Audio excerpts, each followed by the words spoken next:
സങ്കീർത്തനം 9-ാം അധ്യായം 2 മുതൽ 4 വരെയുള്ള തിരുവചനങ്ങൾ. ഞാൻ അങ്ങയിൽ ആഹ്ലാദിച്ചുല്ലസിക്കും. അത്യുന്നതനായവനെ, അങ്ങയുടെ നാമത്തിന് ഞാൻ സ്തോത്രമാലപിക്കും. എന്തെന്നാൽ എന്റെ എതിരാളികൾ പിന്തിരിഞ്ഞോടിയപ്പോൾ കാലിടറി വീഴുകയും അങ്ങയുടെ മുൻപിൽ നാശമടയുകയും ചെയ്തു. അങ്ങെനിക്ക് നീതി നടത്തി തന്നിരിക്കുന്നു. അങ്ങ് ന്യായാസനത്തിലിരുന്ന് നീതിപൂർവകമായ വിധി പ്രസ്താവിച്ചു. ഓർമ്മിക്കുക, വിശുദ്ധ ഒലിവർ പ്ലഗറ്റ് മെത്രാൻ രക്തസാക്ഷിയായതിന്റെ ഓർമ്മദിനമാണിന്ന്. അയർലൻഡിലെ ഒരു പ്രഭു കുടുംബത്തിൽ 1629 ജനിച്ചു. തന്റെ ബന്ധുവായ ഫാദർ പാട്രിക് പ്ലഗറ്റിന്റെ കീഴിൽ ലത്തീനും ഗ്രീക്കും പഠിച്ചു. 8 കൊല്ലത്തെ ദൈവശാസ്ത്ര പഠനത്തിനു ശേഷം 1654 വൈദിക പട്ടം സ്വീകരിച്ചു.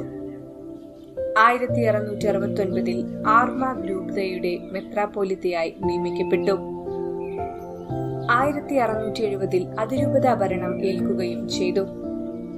1672 പുതിയ വൈസ്രോയ് ചുമതല ഏറ്റെടുത്തതു മുതൽ അതുവരെയുണ്ടായിരുന്ന സമാധാനം നഷ്ടപ്പെടുകയും സഭാമർദ്ദനം ആരംഭിക്കുകയും ചെയ്തു. മെത്രാൻമാർ അരമനകൾ ഉപേക്ഷിച്ച് രഹസ്യ ജീവിതം ആരംഭിച്ചു. ഉണങ്ങിയ റൊട്ടി പോലും കിട്ടുക അസാധ്യമായിരുന്നു. വൈക്കോൽ കൊണ്ടുണ്ടാക്കിയ കുടിലുകളിലാണ് ബിഷപ്പുമാർ ഒളിച്ചു താമസിച്ചിരുന്നത്. എങ്കിലും അജഗണത്തെ അവർ ഉപേക്ഷിച്ചിരുന്നില്ല. 1678 കത്തോലിക്ക സഭാ സ്വാതന്ത്ര്യത്തിനു വേണ്ടി നടത്തിയ വിപ്ലവത്തിൽ ബിഷപ്പുമാർ അറസ്റ്റ് ചെയ്യപ്പെട്ടു. ബിഷപ്പുമാർ ഫ്രഞ്ച് യോദ്ധാക്കളെ വരുത്തി സ്വാതന്ത്ര്യ സമരം ചെയ്യാൻ പോകുന്നുവെന്ന കുപ്രചരണമുണ്ടായതോടുകൂടി ആർച്ച് ബിഷപ്പ് പ്ലഗറ്റിനെ വധിക്കാൻ തീരുമാനിച്ചു. ഇതറിഞ്ഞ ആർച്ച് ബിഷപ്പ് 50-ാം സങ്കീർത്തനം ചൊല്ലിക്കൊണ്ടിരിക്കെ രക്തസാക്ഷിത്വ മകുടം ചൂടി. പ്രഭുകുടുംബത്തിൽ ജനിച്ചു വളർന്ന ഒലിവർ സഭയ്ക്കും ക്രിസ്തുവിനും വേണ്ടി ജീവിക്കേണ്ടി വന്നപ്പോൾ രക്തസാക്ഷിയായി. 1975 6-ാം പൗലോസ് പാപ്പ അദ്ദേഹത്തെ വിശുദ്ധ ഗണത്തിലേക്ക് ഉയർത്തി. വിശ്വാസത്തിന്റെയും സ്നേഹത്തിന്റെയും ഉത്തമ അടയാളമായി മാറാൻ സാധിച്ച വിശുദ്ധ പ്ലഗറ്റിനെ പോലെ ക്രിസ്തുവിനു വേണ്ടി ജീവിക്കുവാനും അതുവഴി നിത്യജീവൻ നേടിയെടുക്കുവാനും എല്ലാവർക്കും ഇടവരട്ടെ എന്ന് പ്രാർത്ഥിക്കാം.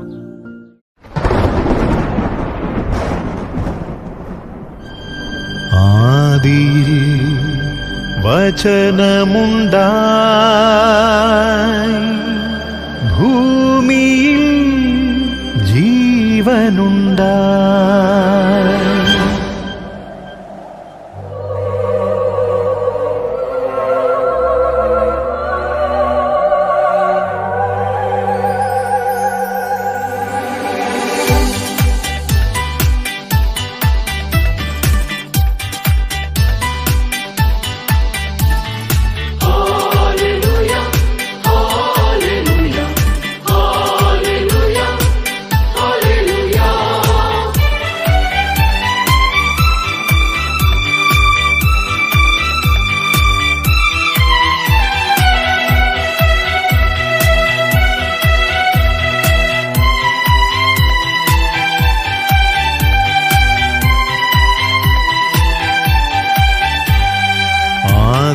വചനമുണ്ടായി, ഭൂമിയിൽ ജീവനുണ്ടായി.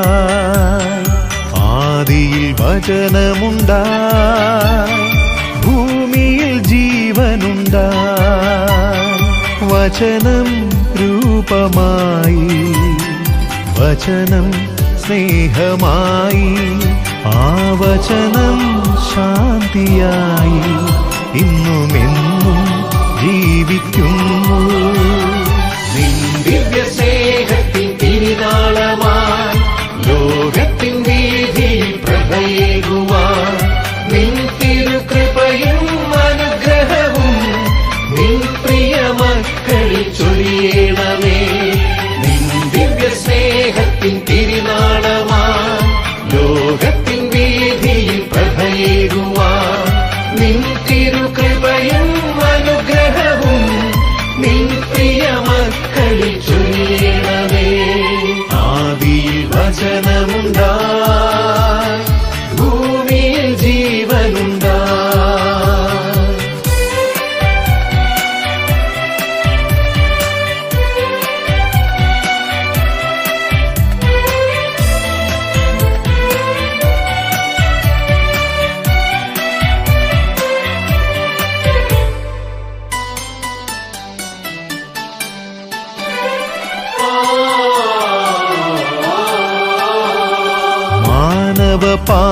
പാപവിമോചനമേകാൻ മനുജനായി അവതരിച്ചു. ഈ മണ്ണിന്റെ മക്കളുടെ യാതന കണ്ടു നീ മണ്ണിന്റെ മകനായി. മാനവ പാപത്തിൻ ഭാരവും പേറി നീ കാൽവരിയാഗമായി. ആ സ്നേഹയാഗത്തിൻ ഓർമ്മകളുണ്ടെന്റെ മനസ്സിലിന്നുമെന്നും. ദിവ്യ സ്നേഹത്തിൻ തിരുനാളമായി ലോകത്തിൻ വീതിയിൽ പ്രഭയേകുവാൻ നിൻ തിരുകൃപയും അനുഗ്രഹവും നിൻ പ്രിയ മക്കളിൽ ചൊരിയണമേ. ആദിയിൽ വചനമുണ്ടായി, ഭൂമിയിൽ ജീവനുണ്ടായി.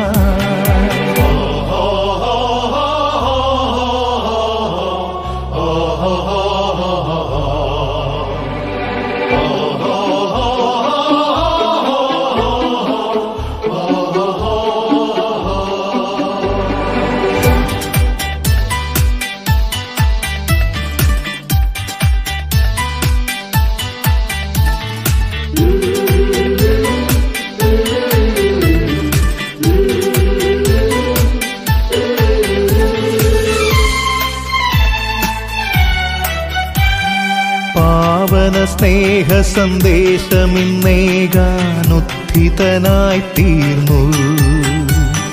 ചേതനയിൽ എന്നാത്മാവിലും തെളിയും നിറദീപമായി. ദൈവിക സ്നേഹത്തിൻ സാന്നിധ്യമേകി നീ കരുതലിൻ കാവലായി. ആ സ്നേഹമാകും തുടിപ്പുകളാണിൻ ഹൃദയത്തിലിന്നുമെന്നും.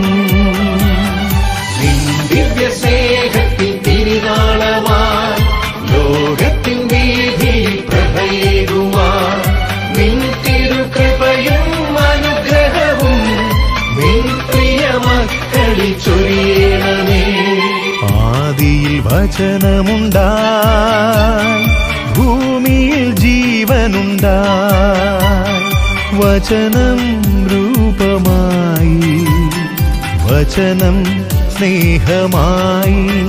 ആ വചനം ശാന്തിയായി ഇന്നുമെന്നും ജീവിക്കുന്നു. ദിവ്യ സ്നേഹത്തിൻ തിരുനാളമായി ലോകത്തിൻ വീതിയിൽ പ്രഭയേകുവാൻ നിൻ തിരുകൃപയും അനുഗ്രഹവും നിൻ പ്രിയ മക്കളിൽ ചൊരിയണമേ. നിൻ ദിവ്യ സ്നേഹത്തിൻ തിരുനാളമായി ലോകത്തിൻ വീതിയിൽ പ്രഭയേകുവാൻ